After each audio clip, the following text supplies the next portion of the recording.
Okay, we're starting out with this because I said we would today. Yeah. Oh, you thought I was kidding. You thought I was kidding. I thought I had all, heard it all, until I heard Mike yesterday had anal glaucoma. I'm sorry, I'm going to repeat that. Mike yesterday had anal glaucoma. And I looked at him and then I looked at you, and he said, I didn't see my ass going into work. I had never heard that in my entire life. And then they were both like, "You haven't heard that before? Are you kidding?" I was like, "I've never heard that." And I hang out with people who would use that phrase. Have you guys heard it? If you have, please put it in the comments so I can see my way to feeling more like a dumbass. Yeah, I'm pretty sure you're on the everybody's heard it but you List. list. Yeah. I don't know. Maybe not everybody. I was so, it just caught me off guard too. Like it's funny, I love it, and it just caught me off guard. God bless us. So welcome back to Go Fuck Yourself. My vibration is just fine. Fine. And dandy. I'm Ken. Debbie. Welcome to episode 13. 13. Dun, Weird. dun, dun. Weird. Had we started one month earlier? No. Had we started just 2 weeks earlier, episode 13 would have been on Halloween. So it would have been. So I need you to transport yourselves back to Halloween and listen to this episode. Yeah. Yeah. But the one that was released then was fitting for that also. Yeah. Yeah. Superstition. Yeah. What was it? Sacrifice. That's right. So let me tell you, I fought with myself to not do sack of rice for sacrifice and make that the image on the on the cover art was a sack of rice because it sounds like sacrifice. I had a rough day yesterday when I was putting all of that together, and I was like, I've been in that hot, sweaty salon all day, and I'm just swampy. So I couldn't Global do it. warming. It's real. It's My globes were warming. That's the problem. That was the problem. Yes. Jesus. So, I have zero clue about what we're talking about because we didn't talk about anything. So I'm excited. I'm handing it over to you. So, was there anything we were supposed to talk about before? I forgot. Was that it? It was just the. You don't have to do anything. But no, you were determined about the anal glaucoma. I do. Which I really want to know if people have really heard that or if it's the first time. If it's a Grantsvillian term. Yeah. So the 11 portal thing happened. Yeah. Yes. And there was a full moon somewhere around there. I don't know. Stuff's been coming up. Yeah. Yeah. So I wrote it all down, and it's kind of bitching, but not. And then I'm like, we're just going to talk about this on the podcast. So yeah, I wrote it all down, and we'll see where it takes us. Okay. So put on your boots, buckle in. It's going to get deep. Waders. For those maybe who don't know what, because I said that to someone yesterday. Oh yeah, it was an 11/11 portal. We can still manifest for we're kind of in that space. We can still manifest for, you won't be when you're listening to this, but we were, for you to sell your house. And they looked at me like I was crazy. Like I looked at you when you said anal glaucoma. Because I was like, huh?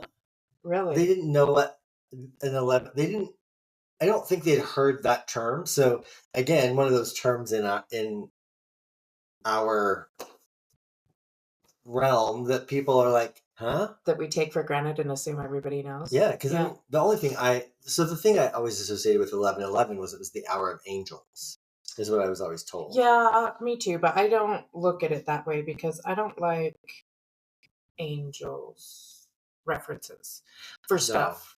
I don't know why. It's my own what's the word?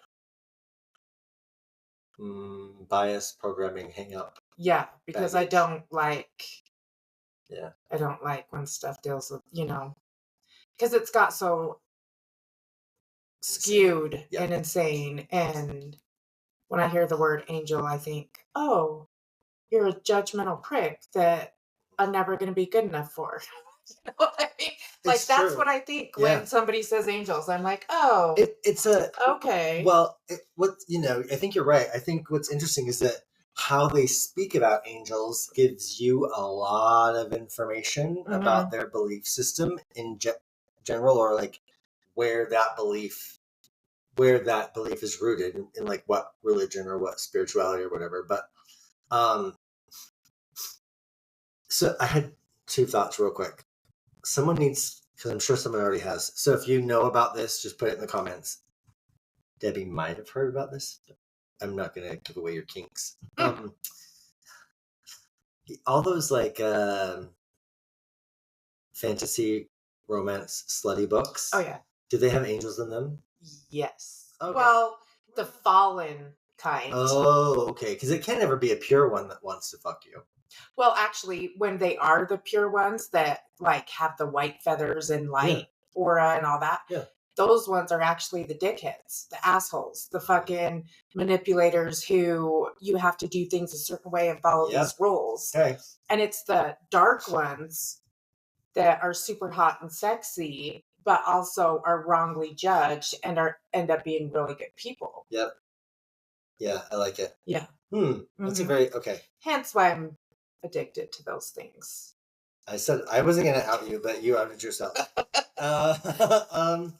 Okay, so when we talk about a portal, the 11:11 portal, what is that for people who may not know? So it's the numbers that line up. Yeah. Yeah. I don't know another word besides angels, but like I mean, it pretty much is just like your angels, your spirit guides, whatever, watching over you. You're in alignment at that moment. You're in alignment with what you want to be or become or whatever. Yeah. It's kind of, I feel like I don't like the term portal, but what I think is happening, what I think they mean, is you have the universe on the line, and you can ask for what it is that you want, whatever that means. And on that day, you are supposedly in alignment with it, so it should come to you like that quick. Yeah. Okay. So, which like when you open the door during a shitstorm, things can fly into your house, right? Because it's really windy.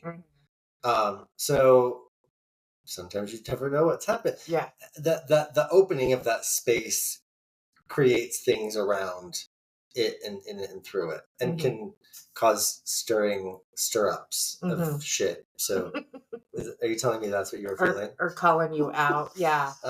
This is what you've been ignoring. This is what you sit there and cry about. Oh, why can't I? Here, I'll show you why you can't. Yep. You know? Yes. Yeah. Assholes. Okay, give it to me. You have pages. Okay. You have pages. So I have pages. So love it. We'll see how far we get through and how sidetracked we get. But here we go. Okay. The first one. This has been my bitch for a long freaking time. Why does it seem like our brains are constantly working against us? Experts say it's from evolution to keep us safe. Is this fact or just sounds the best and everyone has accepted it as fact? Jeez. So I looked it up. Your throat chakra didn't even want to say that. Right. Because it feels gross. Yeah. Well, like the idea of everyone accepting it, just accepting that this is what it is like, I can't. So I looked it up, and this is what AI Overview had to say. Your brain can feel like it's against you due to a tug of war between the emotional amygdala. How I can't say the Hold on. like I know how it's supposed to sound. Amygdala. That That word. and the logical frontal cortex, stress or ingrained patterns like cognitive disorders. These are often misguided attempts at self-protection that have become counterproductive, leading to anxiety, self-sabotage, and negative thinking that can make you feel at odds with your own brain or mind. So, My favorite thing in there was the word misguided. yeah. That was my So favorite word. yeah, they're misguided attempts at self-protection. Okay, so I get that. Like that's what they say, right? Like, oh, you're doing this because your body and your brain thinks that there's a saber-toothed tiger chasing you. And it's like, but that was so freaking long ago and we're still doing it? Why? Like that makes no sense. It makes no sense.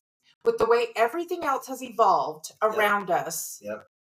It makes no sense that we're still worrying about stuff however many million years ago, right? Yeah. And that our bodies are still responding to that. I think it's something different. I'm not buying into the fact that it's still.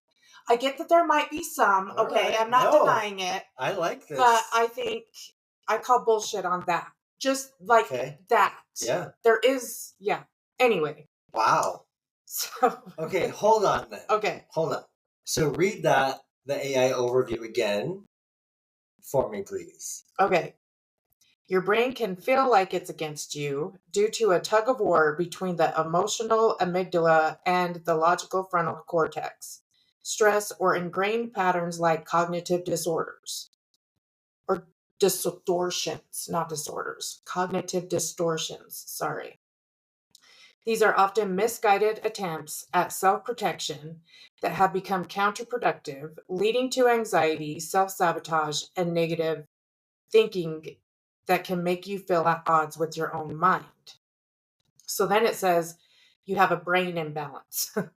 The amygdala versus the frontal cortex. When stress or emotion increases, the emotional amygdala can overpower the logical frontal cortex, leading to an inability to think rationally. Yep. Then you have chronic stress. Long-term stress can shrink the brain, making it more prone to negative emotions and increasing. I don't know. I didn't screenshot that one good. Cognitive distortions. Your brain uses mental shortcuts that can lead to negative interpretations of yourself or the world. These thinking traps are often habitual and can be intensified by factors like social media, self-sabotage. A brain that feels like it's working against you can lead to self-sabotaging behaviors, often rooted in low self-esteem or a fear of failure. Misguided production mechanisms, evolutionary wiring. Your brain is designed to scan for danger and learn from past painful experience to protect you in the future. Anxiety and trauma. Trauma can make your brain hyper aware of potential dangers, and chronic anxiety can be a manifestation of this overactive threat detection system. We are complex. The brain, the emotions, how our brain processes information is complex. There's a lot there. That's my issue is I always set out to do these one or two things, right? And then I'll do good for a day or two, and then it all goes to shit. And then it's like climbing Mount Everest or lifting 1,000 pounds or whatever to get back on track to do it. And so it's like my brain and my body are fighting. You know what I mean? Yeah. I don't know how to pull it back together. But it says what you can do. Be mindful, and then it tells you how to do that. Challenge your thoughts. Well, obviously, I do that constantly. Manage stress. Okay. And talk to a professional. Neither of us are professionals. I mean, we're professional bullshitters. Yeah. Well, professional. I don't. I've talked to professionals before in my life. Yeah. I never have found them helpful. So There was a lot of caramel in the bottom of that. I know. I It's like thought, all in a holy, straw. Like they dumped a half a bottle. they did. I was like, what the hell is that? Oh, that's all caramel. I'm gonna get diabetes and die. Yep. Yeah. So you're not thanks gonna worry for that. about Thanks the for brain that. thing. So that commercial was brought to you by Java Bean Coffee and Smoothies. On Main Street, Main Street, Grantsville. Grantsville, Utah. Unpaid. Okay. So, fuck. Okay. So, um, Like I we really don't gotta go deep into it, but on the surface level, yeah. I feel like I'm not the only one that struggles with this. Oh, and God, you have lots of people saying how to fix that, how to do that, right?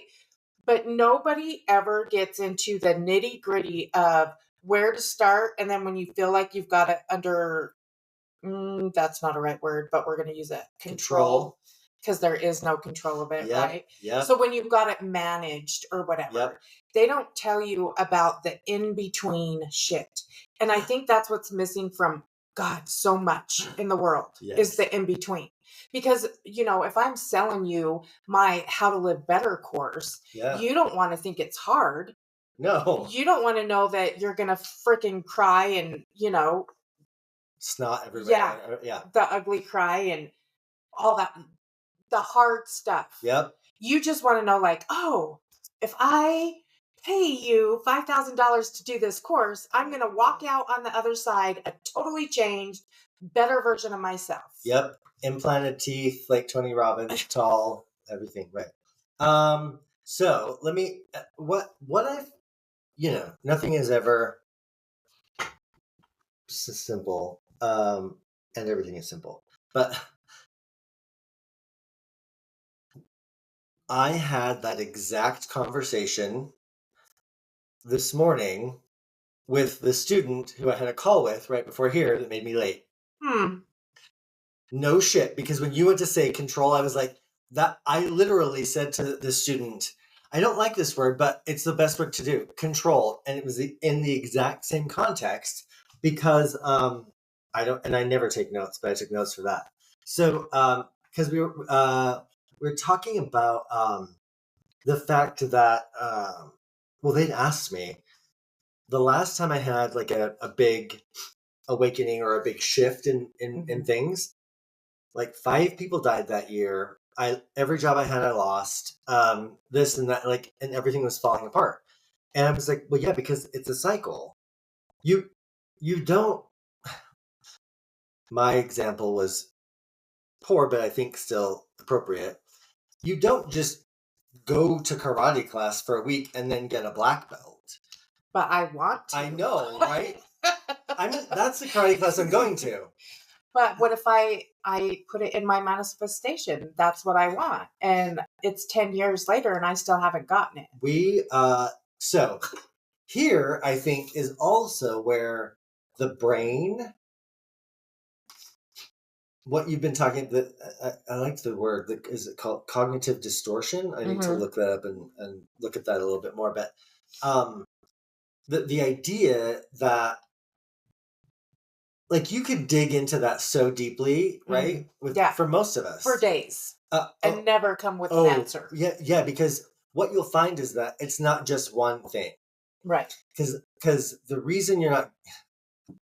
Well, Debbie, you just didn't want it enough. That which I fucking hate. Fuck. So, yeah, right. But tell me you haven't been told that in your life. I have been told that.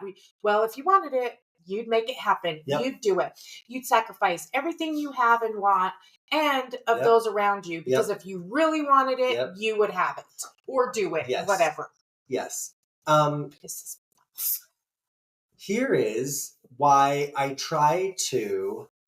well, I guess I could go here because this is be more me. But on Monday night, I had told you earlier in the week that I had an experience where I just knew I needed to sit down, have some mirror time, which means opening a portal, back to portals, and doing some work. shamanically. So, but my head kept trying to interpret, like something would happen and my brain would automatically place me somewhere, Mhm. and there's a feeling, and then it would cue a story that started playing. And that's frustrating because I don't, so I had to keep moving that. I tried to move that energy back down to my gut, into my instinct, because I pulled some runes to help tell me, where to start. So sitting in that place, even though I was interpreting, like my body was taking on the messages, the vibration coming at me, but my brain kept wanting to put it into story form. Mm-hmm. So I realized I was actually kind of pissed off at myself for a minute, because I hadn't been taking time to do it enough. So for myself, if I'm working with clients or whatever, I can step into that stream fairly easy, and that's not a big deal. Yeah, But doing it in my body for myself, is always harder. yes. And because I hadn't been doing it frequently or with any frequency, regular frequency, it was harder for me to quiet that part of me that wants to put everything into a story form, because I think we do. Our brain wants to make sense of it, which means it has to have a past and a future and a present and then a whole bunch of other tie-ins from other people and things. So it makes a story, right immediately. So I think that's one of the things that I think we all can struggle with when it comes to the brain wanting to take over. And I've said this before, but that's the one thing that we are taught to value is smarts. Right. So I guess my biggest frustration with the whole thing is because of our critical thinking and because of our brains, Yep. right? That's what sets us apart as the species or whatever. And that's what, Yeah. aided our evolution and all this other kind of stuff. And with everything you have coming at you and pushing against you in the world, right? Yep. People, places, things, the environment, everything. Why do we have to fight our fucking selves on top of all that? Like, that's because, and it don't matter. It does not matter how enlightened you are. It does not matter how much you learn to control your brain. Mm-hmm. You, at least on the daily, are going to have some internal struggle Yeah. with against your brain. Yeah. Like what, you know what I mean? So I just find it pisses me off, actually. It's stupid. I don't like it. And I want an answer and I want it fixed. and can I have it in a pill form, please? No, Because I don't like needles. pills. Oh, I don't like needles. Well, I'm covered with tattoos, but I don't mind needles, but I guess I'd rather. Actually, I used to have a real big problem swallowing pills. So, yeah, maybe needle. Anyway, so, um, are we covering all of these in this one?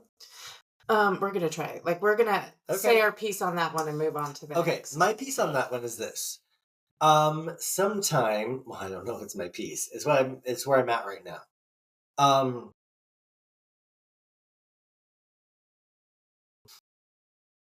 There are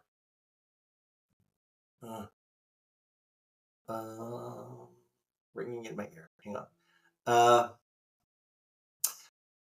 Perhaps no. The one thing I'm always thinking about is patterns of behavior. Mm-hmm. So, I'm constantly working with people on their patterns of behavior. I'm looking at my patterns of behavior, and I think sometimes I'm because I'm so focused in on one or two things, I forget to take a step out and away from it to see a bigger picture, because what I'm looking at as this one thing is actually part of a bigger pattern and maybe part of several big patterns. And when those patterns, because they have different frequencies, they move at a different rate, whatever, But when they all come together in that one moment where they all converge and you get one mega wave out of it, that's when all of this shit hits. So I think this is the thing I'm looking at. But really, I'm looking at 2 or 3 different patterns that have come together in harmony in that one moment or month and made shit. They amplify each other. And then, it's frustrating. And the hard part is that I think the hard part is this. We don't even recognize we don't always recognize the programming. Yes. We don't. And so because how can you when Yeah. you've been in it Yep. and think that's just the way it is, but it's not. Well, going back to superstition, Yeah. episode 11, you were born on Friday the 13th. Mm-hmm. Deeply ingrained, became deeply ingrained Yeah. in the way people treated you and the way you felt about yourself. Right. So that one has a name and a face to it. Some of these other ones we don't know. Right. And so that's, to me, again, why I think, again, I say it because I feel like I tell people these things over and over, but that's why I think there are 3 centers of knowing. Logic in the brain, emotion here in the center of the chest for me, gut is instinct. So I'm not trying to process information through the one place. I'm trying to move it and process through all 3 of them, which I think gives me a better basis for making decisions. And it also puts my body in a place of being a valuable addition to the discussion, not just my brain. Yeah. But how long? It's been years, it's been a decade, right? But, and it's still constantly evolving because this bitch is getting older. And so that's changing. And then also, I'm now 10 years into looking at this endarkenment thing or this, 3 centers of knowing and looking back on it and then going further back to the 35 years of doing it the other way. Yeah. And going, oh yeah. Oh, I did. Oh, I did. Okay. And not trying to kick myself in the ass for it, but understanding I couldn't have done it any other way. Right. So, I don't know if that's my piece or pea soup. I don't have never anything else. I just wanted to bitch about it and get it out in the air. And I like this. Yeah. These are the babies birthed from the 1111 portal of 2025. Okay. Next question. Okay. Ready? We're moving on. Okay. Okay. What do we as a society have to believe in anymore to bring people together? For those of us that know firsthand of the corruption and bias of religion, government, healthcare systems, schools, and even spiritual communities, where does that lead people like us, me, to believe in? Like, do you even think we need to have faith or belief in order to feel whole? There's several questions in there. So, okay, because looking around, everything's in chaos, right? And it used to be like you had the nuclear family to believe in, right? Yep. Okay, that's not a thing no more. Okay. It is for some, but most of us come from a broken nuclear family, whatever. Yep. I don't even know that that's the best thing. Anyway, I like that. Yep. So, and then religion, right? Like tons of people are leaving that shit by the masses, which cool. Yep. School was never my thing. People treated me like shit. I hated fucking school. Yeah. I never went. Yeah. So, but some people do. They put on all their stuff into being the honor student, doing the grades, doing the, and then you do like the 80s movie, like you let her in a sport or you do cheer and you get straight A's and your prom and dances and whatever. That was never me, but it happens for people. Yep. And then in spiritual communities, like I started out in certain ones and actually, it knocked me on my ass and then down farther, because you get out of thinking like you were programmed to an organized religion, and then you're like, oh, I find this and these are my people, and then the same motherfucking thing happens, and you're like, what the fuck, like, holy shit, this, what, you people are supposed to be different, what the fuck. And it threw me, like, that was the hardest thing for me. Anyway, so as a society, Yeah. we need something new to believe in, I think. We can't believe in each other because everybody's backbiting, backstabbing. It's me or you, him or her, whatever. The lines have been drawn. It's all over the fucking. I'm so tired of it. I'm so tired of the media. I'm tired of social media. I'm Yeah. tired of the government. The healthcare system. People used to believe that you go to a doctor and he knew what the fuck he was talking about and what had your best interest at heart. Shit, that is not the case. Like, me and my friend, we have this bitch all the time. We have PTSD from doctors. They are not helpful. In fact, the last time I went to a general practitioner or whatever, well, what is it I can do for you? Well, I have these things. So tell me what it is you want. Oh, so we're just giving me whatever the fuck I want now? There's no insight, no whatever. Well, I can order these tests, but mind you, they will be expensive. So there's nothing. Like, what do we as a society have to fully put faith, hope, and belief in nowadays? You know what I mean? Yes. One of the things I thought was interesting that you said is that, okay, there's a backstory before I say that phrase. And I can't remember his name, doesn't matter. But the way he writes and the way he positions masculinity is that we're meant to, which I don't agree with. I have to say that before I start. The way he started to write the book was about chaos being everything outside of us, and then humans are meant to come along, or whatever, and order the chaos. What I loved about one of the things that you said was that the implication was that we are the chaos. Well, we are. Yeah, which I thought was fucking hilarious. So I just assumed that was a given. Well, we look at nature as being, we look at things that we can't order and that we can't control logically or through brute force as chaos.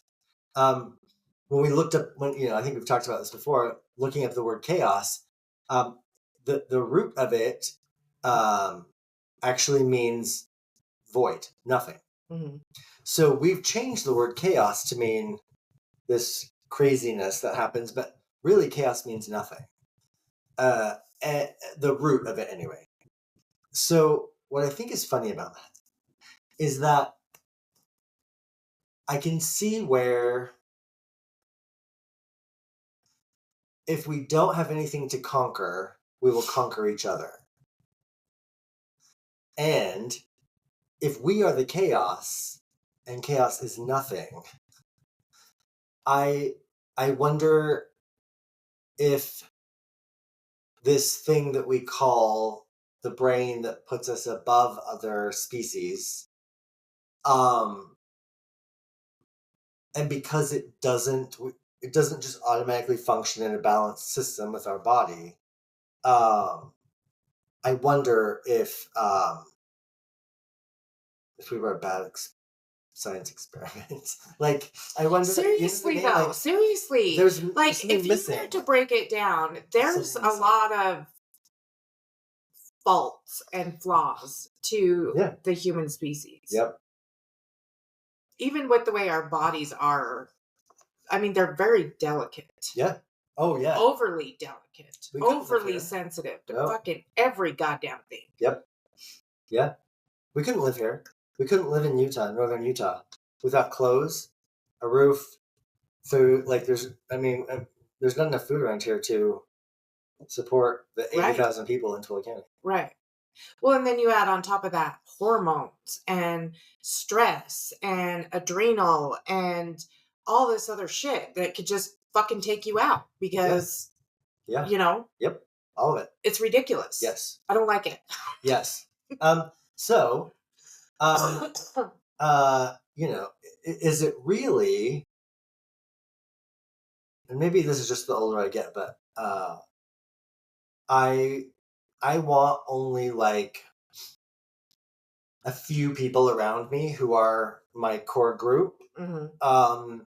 I don't want the size of a ward No. or Oh a my church God, congregation no. or whatever that. But I think that we tend to start looking for safety in other people, but we're looking for safety in other people when we're looking for safety from other people.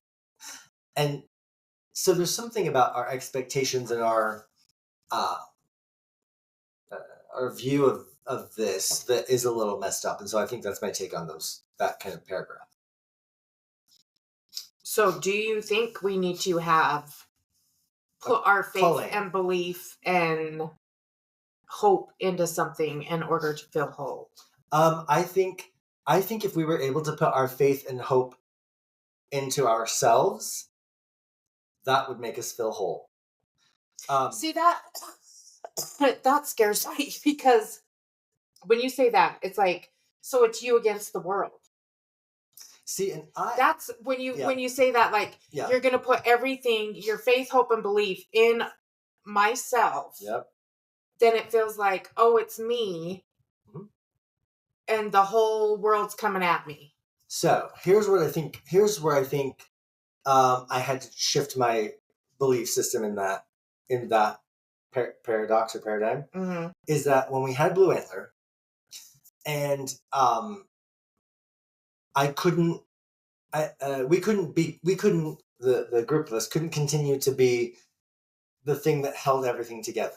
So what I was asking for from people who wanted to teach or do readings or whatever, be part of the community in a bigger way than just a member, I wanted people who could come in and be a solid column because they were solid in and of themselves. So I think, and people are constantly, well, what do you want me to teach? I'm like, well, you teach what you're passionate about. Like, so what is that? Well, I don't know. What do you want me to teach about? No. What is it that you love, that you're passionate about, and that you want to present? Well, I don't. But what do you know? Like, what do you think I need to? No.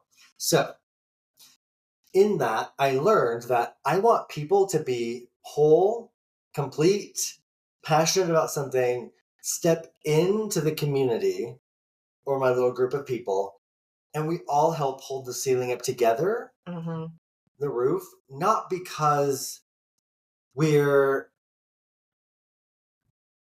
separate, but because we're a strong part of an interconnected system that isn't the way we think about it is codependent in the negative aspect. Does that make sense? Yeah. So you're saying, like, I can totally have my own beliefs, my own faith, my own hope. Yeah. You can have your own. And then we're together, we can still have that cooperative communication, community, and we're both holding up whatever. So manas, right? Manas, the rune manas. Do you still have that? Yeah, it's in the closet. So manas is made up of 2 wunyo. Well, if one wunyo rune is me, aligned, all of my needs are cared for and taken care of, and my desires, I know how to function as me, then when I meet someone and they have the same thing, we come together to make a third thing. We're not 2 halves of a whole. The 2 of us come together to create a third thing. And there's balance in being that alignment of yourself. Does that make sense? Yeah, so, I really like that. I like, we're not 2 halves of a whole. We come together and make a third thing. Yes. I like that. Yeah, because I think we're Disney fucking teaches from the get-go that if you're a young lady, you need a prince to come save you, even though they say they don't, but they do. Or you just sing and then forest animals come and take care of it all. Well, yeah, right? And then some handsome guy shows up and kisses you and you wake up all of a sudden. I think that story, she actually dies, though. like In the the real original story? right? Yeah, I don't know. because his lips weren't hot enough to to s- to stoke her coals of her fire. I would be a horrible romance writer. Horrible. Horrible. There's like 5 words I would use the entire time. Yeah. Yeah. Probably. So does that make sense? Yes. So that's where I think I think I mentioned it a month or so ago, a couple months ago, here to you. I'm not sure if I mentioned it on the podcast, but looking at the idea of being self-sufficient. Now that doesn't mean I live out in the middle of nowhere on land and grow all of my own food and have rabbits and chickens and cows, and I don't mean that type of self-sufficient. What I mean in self-sufficient is that yes, that does mean that. And I think being self-sufficient also means that I can look at my needs and my desires and work on how do I fulfill those for myself by doing things for myself, not because I need someone else to do it for me. Mm-hmm.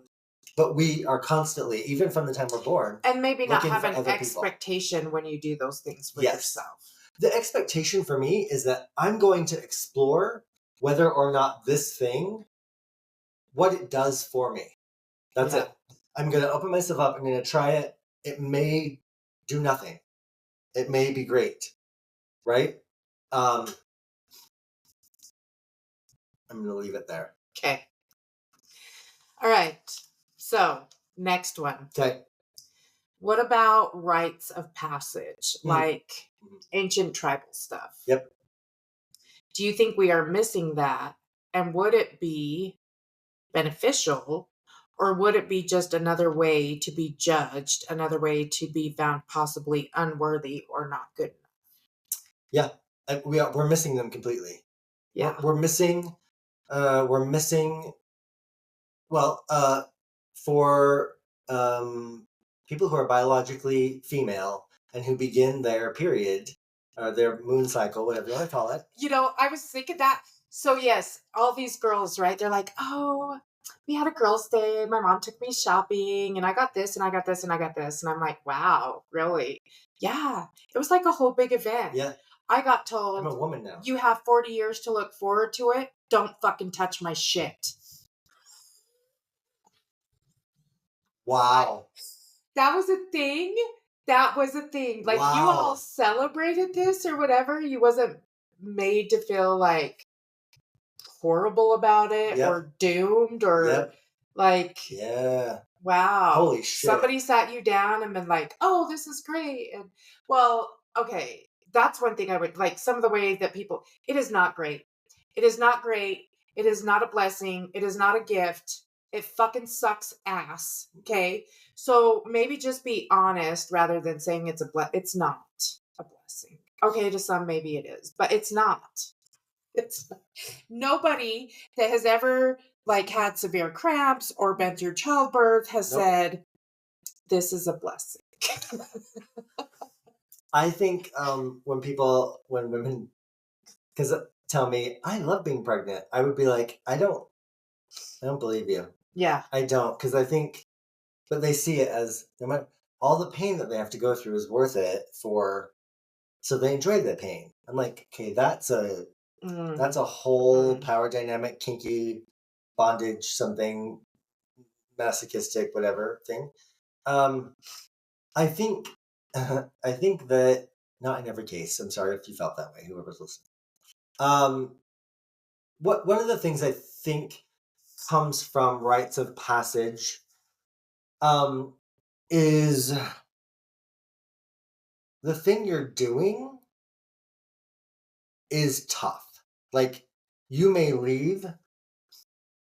have left the community and been gone for 6 months or a month, and you had to know how to survive on your own. Mm-hmm. You had to have a relationship with the plants and the animals and the water and the tree, like everything in that area, to know how to survive. So it's about relationships and how do you function in those relationships. So then when you came back, because everybody knew how hard it was, and that you were then prepared for it, and everyone respected.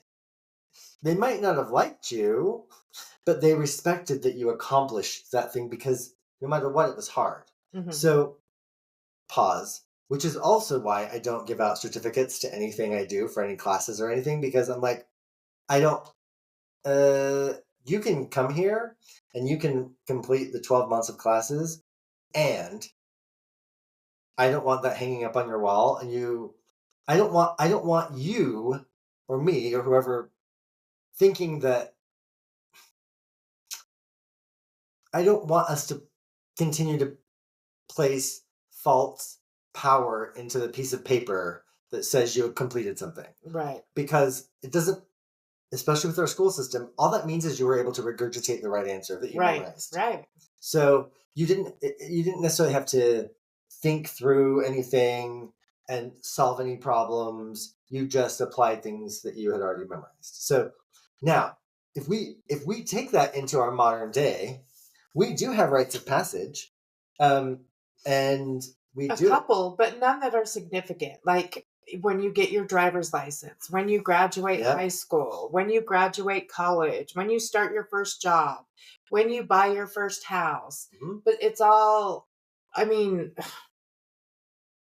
I don't like it. I don't like that your worth is measured on how young and fast you can buy your first home.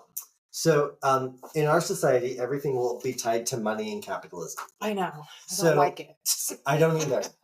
I think we need to figure out how to do it differently. Yeah. And I think that's where these rites of passage, we have them, but they have to do with money. Yeah. So, I don't know. There are people who are prominent people who were given an inheritance, Mm-hmm. and they just learned. Can I do this? Yeah. Okay. So I'm going to speak probably out of the side of my face with this because I don't know all the details. But if I was the president was given an inheritance, Mm-hmm. he took that, he invested it, he lost money, came up with more money, did it, and kept doing it over and over. Mm-hmm. So I'm not saying that's right or wrong. I'm not. What I'm saying about this is that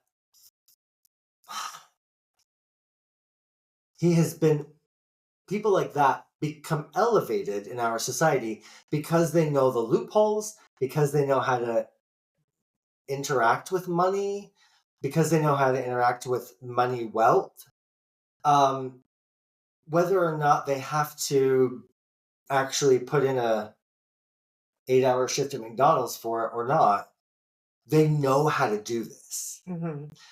And I think that's an amazing talent. And so our rites of passage in our modern American society have to do with money. So we worship it. We worship all of that. And let's not use the term we. Okay. How about as a general society, we tend to put not everyone, but some people. But so I hadn't thought about this until just now. We do have rites of passage, but they all have to do with money. Mm-hmm. They have to do with retirement, Mm-hmm. a 401k. Mm-hmm. Now, I got my first job and I'm where I'm salaried. That was one of mine. Mm-hmm. My parents were like, "Oh, that's amazing," and so that meant that I'm on with the company for till I die. Then that's not what it means. It's not what it means. So because I think that's also the challenge is that because these things for people maybe who are us, low to middle America, because I sure shit don't make that much. We work really, really hard. So when you watch somebody work really hard and save their money for years and they're able to buy their house, and it is a big thing for them, there's power in it. But it's also, I think the power is slightly diminished when it's so easy to just attain it if you know the loopholes, which is not a problem.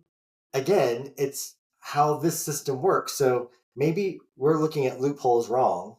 I'm not saying I am. It's just questioning how this works. Mm-hmm. Because we're trying to now function in these rights of, because let me stop. I don't do credit. I have not a great credit score. I would rather pay cash for things, but that's not welcomed. Right. And I don't want to be in serious debt anymore. I've been there. I have a little bit of debt right now that I'm working through. And to me, the major accomplishment would be to get rid of that debt. Right. But the way credit works is you don't want to get rid of it all. You always want to have something happening, and you want to be right. Right. It's so. I think rites of passage are interesting. I think we need to separate how we're talking about them, and potentially going forward, do we talk about them being from a whole being perspective, or do we talk about them from our cultural capitalist society perspective? I would like to see. Sorry, that was a lot. Yeah. Sorry. But it was Wow. And with how hard that was, and with like the systems we talked about earlier, everything's crumbling, everything's falling, nothing is working like it's supposed to anymore, right? Yeah. So we need to come up with new ways or whatever, and I think we do need to, like they say, midlife crisis. Yeah. So like for me recently, when you lose all the identities that you built up for yourself in the last 40 years, like mother, wife, caretaker, all this other stuff. And then that's gone. Not that it's gone. You're still a wife. You're still a mother. Sometimes you're not, but you know what I mean? And then you move on. Like maybe if there was something that we had in place, like, oh, well, go do this and go do this. And then if you make it through this, you know what I mean? Then it wouldn't be such a, out of like, people are losing their freaking minds and going fucking crazy over shit because I think we don't have this. And because it is such a, everybody gets a participation trophy, and somebody that makes, $10,000 a month, but then their bills are $10,000 a month, and that's considered successful. That's fucking ridiculous to me. But again, I guess it's all on how you were raised and what you were taught to believe. But I don't know. I think there should be more.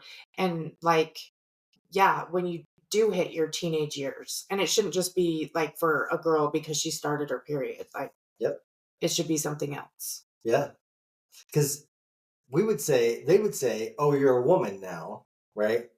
But because it's happening younger, potentially because of our food and hormones and all that stuff,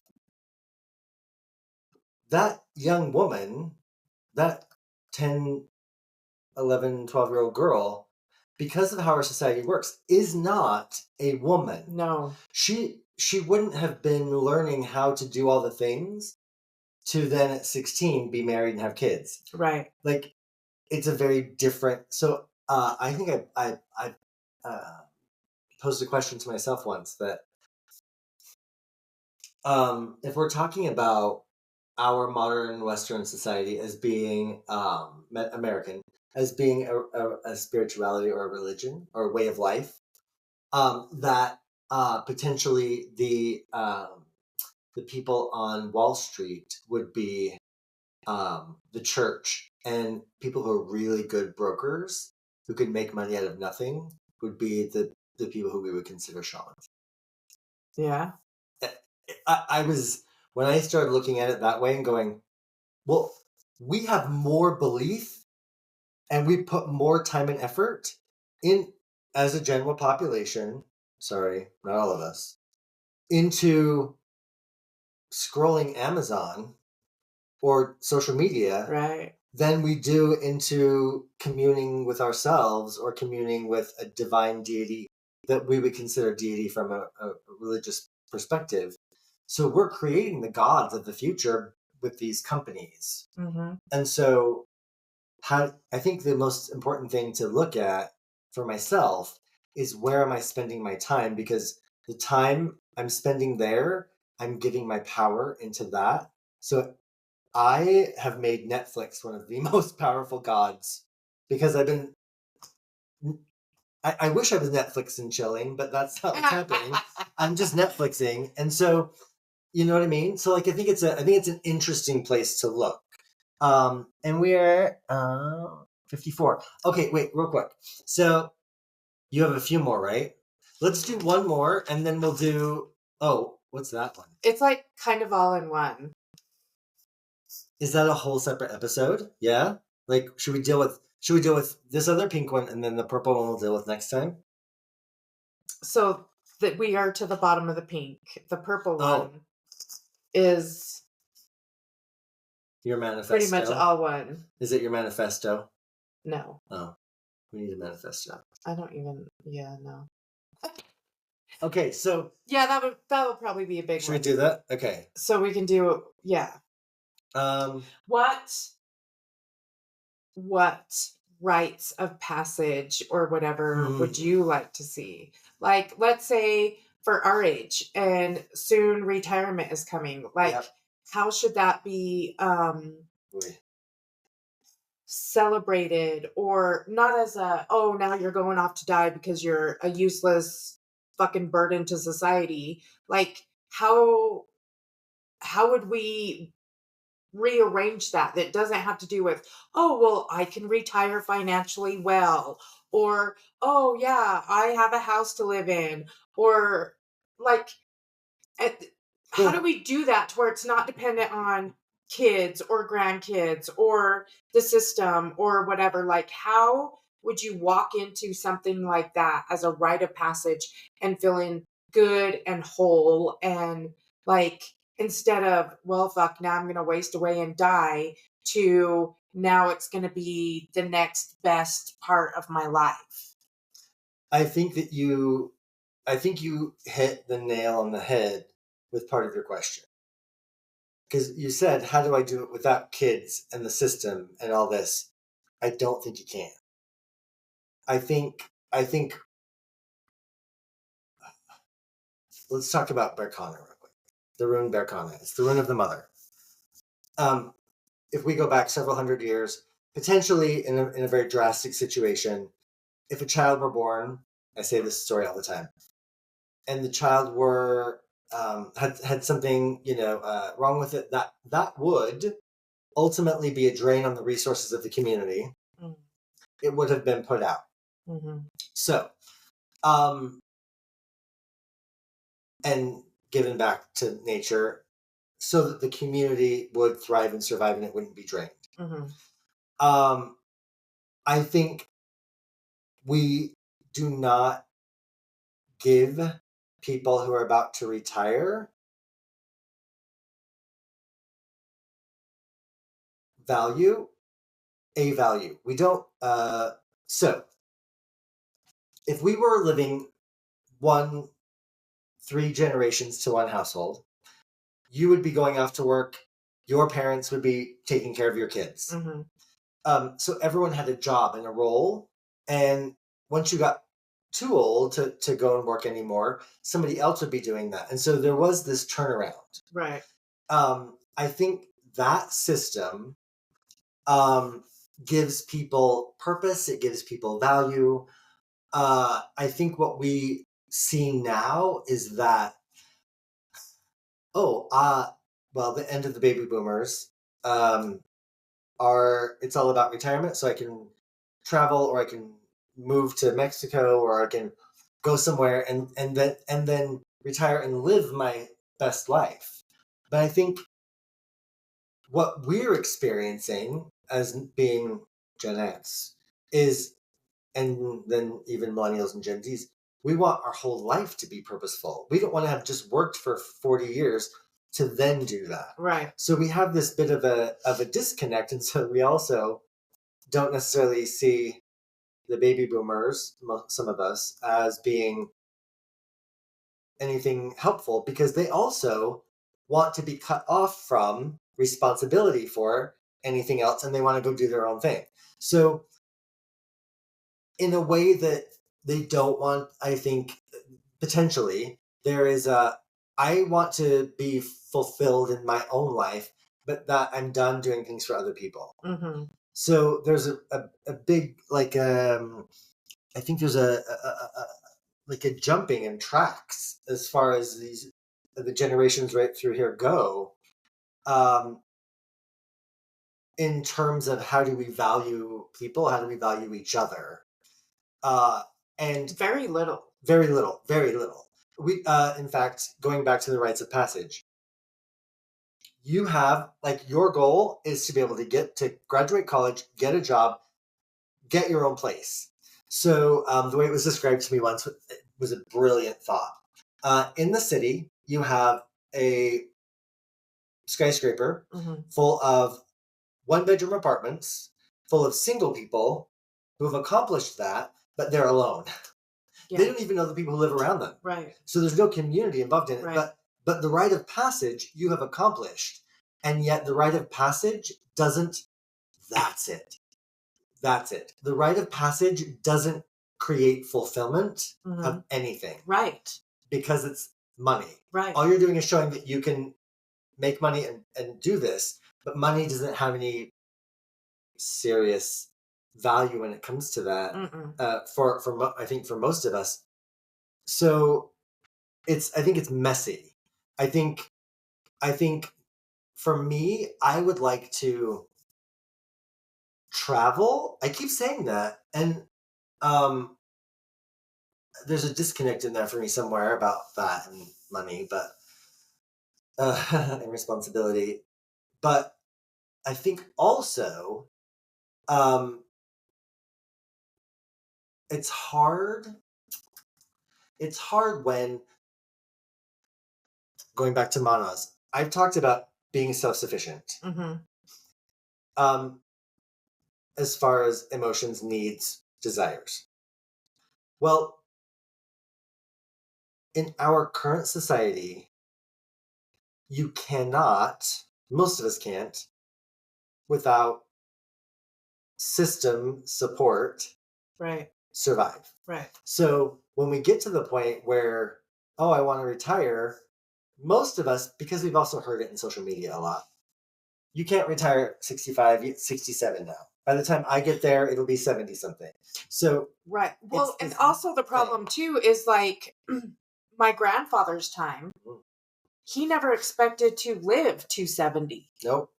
I mean, some rare would die in their 70s, but most were dying late 50s, early 60s. Yeah. Mid 60s. Yeah. Right? Yep. So there's also that too. Like, what do you do when you retire at, let's just say 67, which is, I know that's why they raised the age, but still the thought of working until 67 is stupid. But then, like, my grandma's family, all of them died late 80s, early 90s, mid 90s, you know? Yep. So what do you do from the age 65? So my Aunt Amy to 96. Yep. That is 30 years. Yep. What do you do with, I mean, think about that. Like 30 years. Yep. It's a fascinating concept about, I have to wait to live my life until I retire. But then you can't live your life when you retire, no, because your body's worn down. Yep. You have health complications. Yep. You're broke as shit because there goes another, what is the, Jesus, say the word. Where everything raises, the cost of living, inflation. Yes, inflation.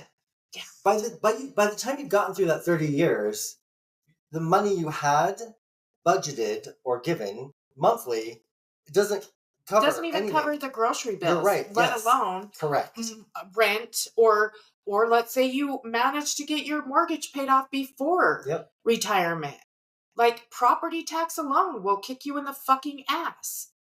It was you who told me about the woman up in Duchesne, right? Or up near Vernal, who was like, went to live out. Oh, yes. It was you. Yes. Yeah, so she lived for like 30 years. Yes. Fascinated. Yeah, I love Back that story. then, she was 40. It was in the early 1900s. Early 1900s, right?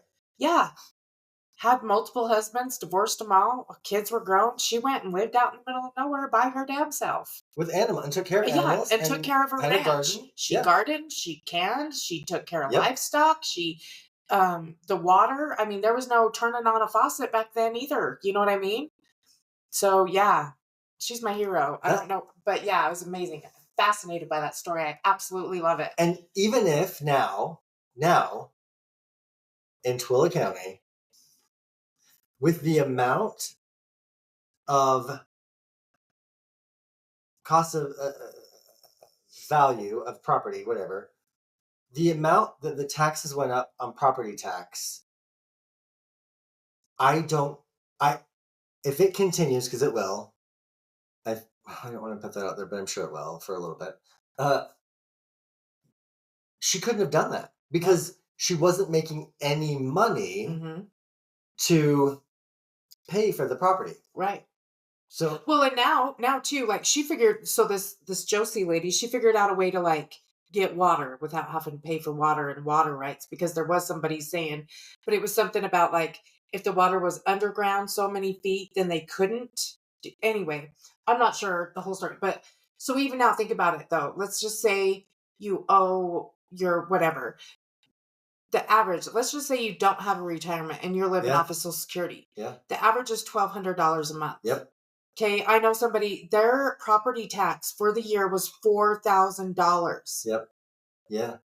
$1,200 does not cover water, power, gas, and the vehicle insurance, a telephone, groceries, help. Yeah, there's no, who can afford that shit these days?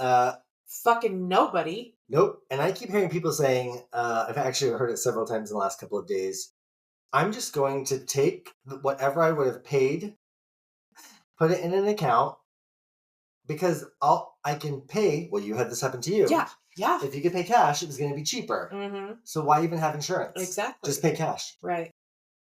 Yeah. Again, we're back to paying cash in a credit society. Yeah. Fuck. Yeah. I don't know how we break away from that. We need to just buy an island somewhere and fucking. It has to be a big island though, because I don't want people like right by me, but a big island.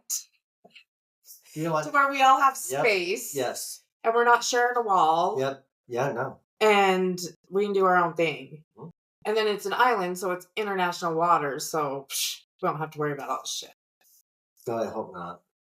But if anyone wants an infrastructure, that's going to cost us. We're going to have to do something about that. I don't want it. No, it's my island. I say no. What was it? I was watching a little like documentary on Iceland, and they were putting a lot of money and effort into building these giant greenhouses that were heated geothermally, because they have it. Have you seen the ones here in Utah? No. Oh, what? Yeah, so they're not even greenhouses. But where is it? It's somewhere around here. Shit. Ogden, Logan, somewhere. And they are growing citrus throughout the winter in Utah. See, I think this is where the innovation part comes in. And Iceland was doing it so they didn't have to ship in things because that's so expensive. Mm-hmm. So they're like, if we can grow our own stuff, great. I just want to know, if enough of us do that, the government will figure out how to tax that shit. Oh, yeah, for sure. So that's why I think, actually, this is so fucking, your mind is brilliant. I love it. So this goes back to the first questions about your brain and the body. So we create structures from our brain that then govern and are supposed to support our physical existence, and they don't, and that's the disconnect. Yes. So even on like micro to macro scale, so in Norse mythology, the Yggdrasil, the tree of life, there's a squirrel called Ratatosk, who, the simple version of it, the most probably widely known, is that the squirrel runs up and down the tree trunk going between the roots and the branches, creating havoc. Like, it's like the little gossip. So it'll go up in the branches and then go down in the roots and tell them other things to create a war between the two. So I wonder if what we're looking at is our own private Ratatosk problem. Yes. That and Private yet global. yeah. But here's the thing. Nobody is happy with the way anything is working right at the moment, right? Yeah. Nobody is. No, nobody is. But they are pointing the fingers and blaming someone else. Yeah, of course. Yes. It's their fault because they didn't do this. No, it's those guys' fault because they didn't do this. Yep. If they would just do this, this would be better. Yep. No, that would fuck us. If they did it this way, that would make it better. So nothing is working. Nothing is working. It's not right. Everybody can feel it, right? That's the pressure we're all feeling. Yes. Is it's going to blow. Nothing's working. Yep.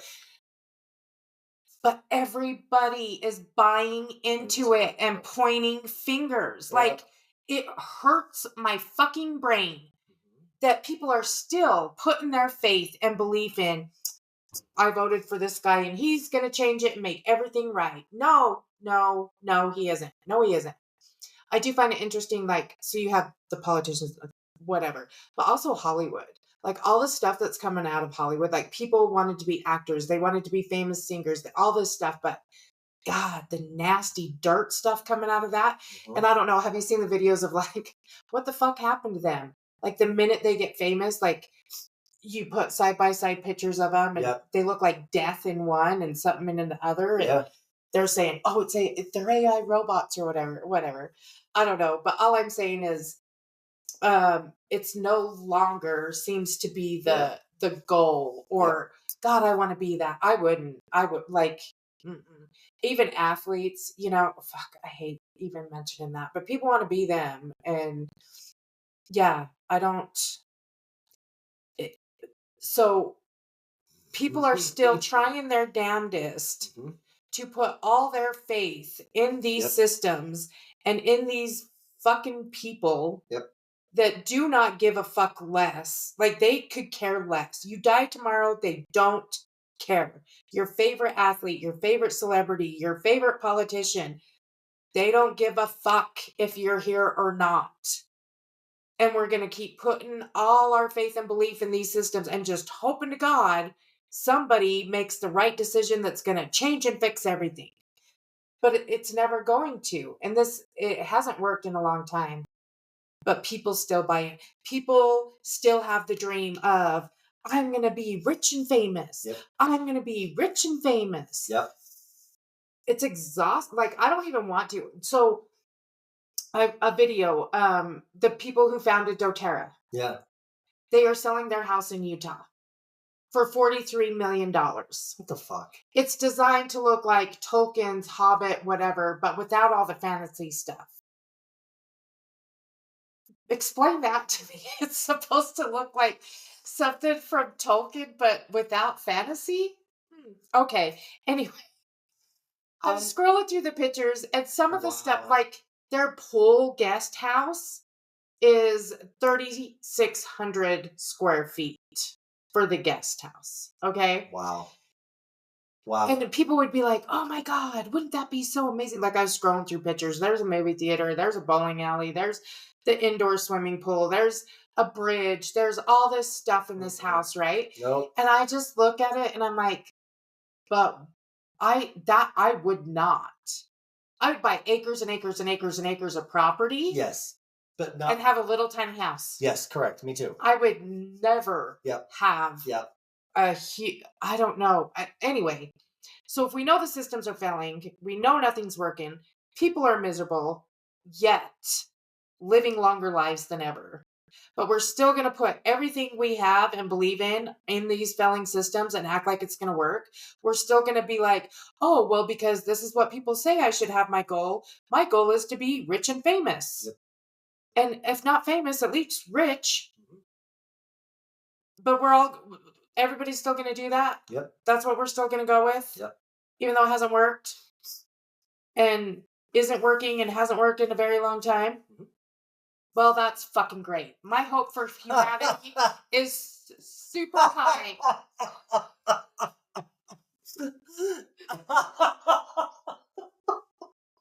Yes, yes. Um, oh God, how do you even, how does one even follow that? Um, I'm not going to. We're just gonna end. I'm just gonna end it here because I want to get into the next episode where we talk about your purple one. However, However, um, I I think that's why, just real quick, like I think that's why there is a resurgence of conversation, especially by um, descendants of um, white Northern Europeans, to connect with indigenous ways, like breeding sweetgrass, sand talk, Rune Yarno Rasmussen.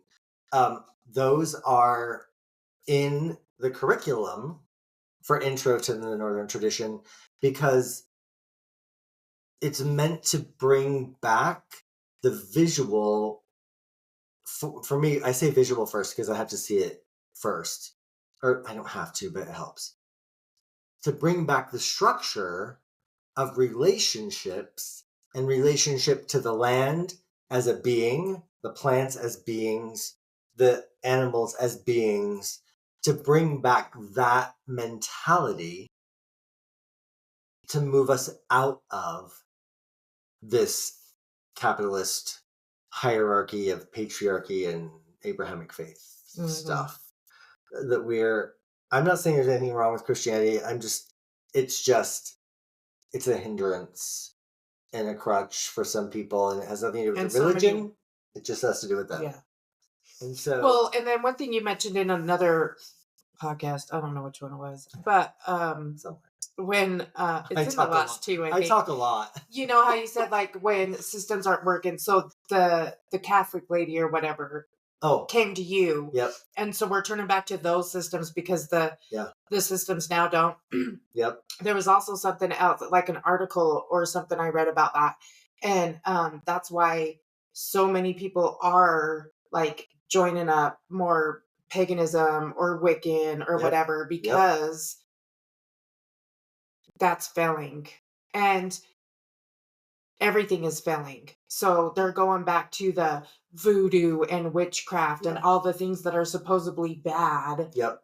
Because. I saw publicized a class for basically it was a free class, and they were going into, from my interpretation of it, the joy and the hope that becoming pagan brings and can bring.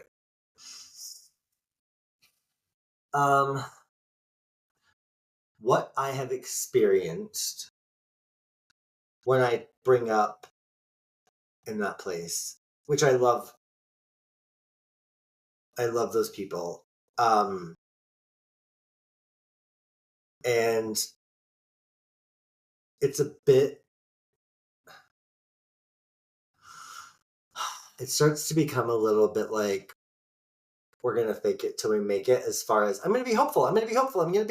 Hope, love. And so a bit, but that's again, just the disconnect, right? It doesn't fit. So, but what I found is that in all of my years working with people who want to become pagan, who've left, they leave Christianity and think that the next step is to become pagan.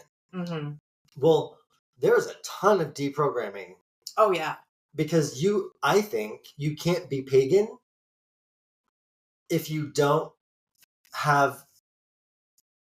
not working toward an animistic mindset.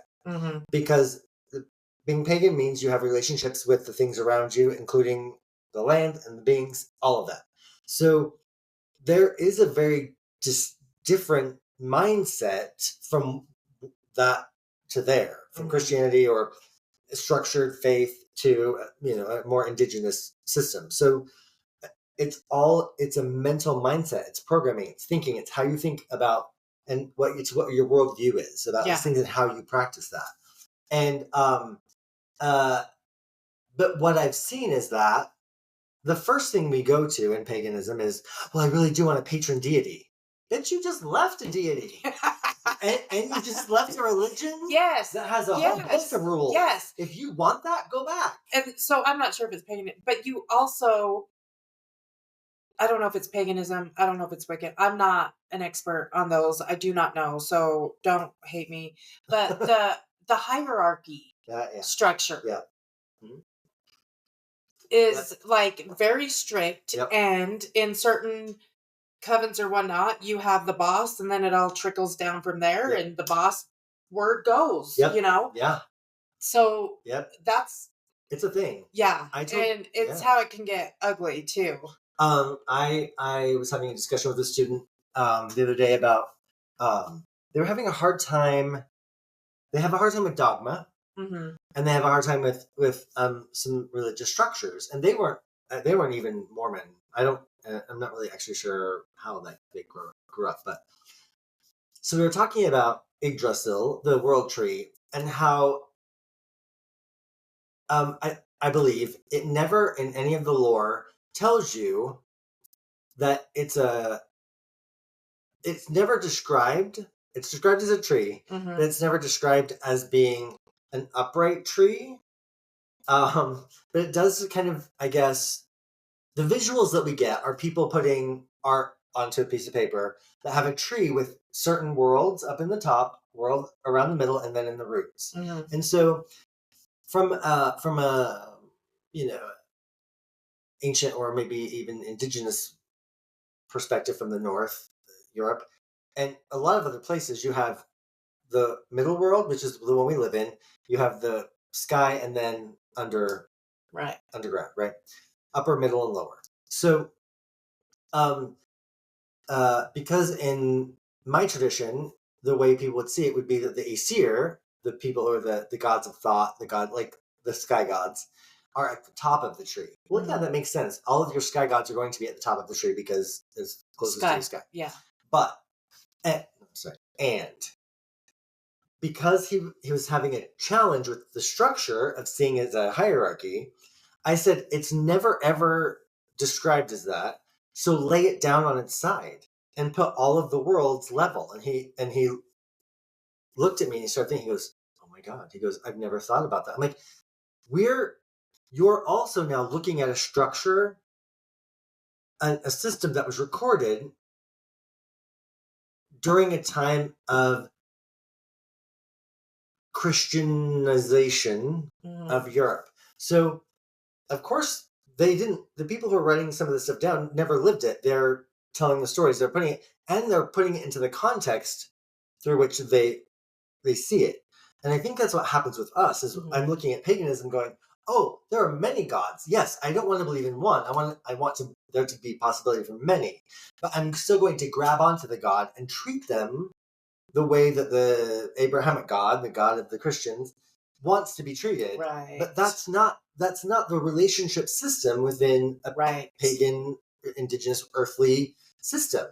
And so we're just jumping from one lifeboat to the next, but the lifeboat we're jumping into just is a different color because it's still made the same, because it can't be made differently, because until we change our mindset, we won't know how to build it differently. Right.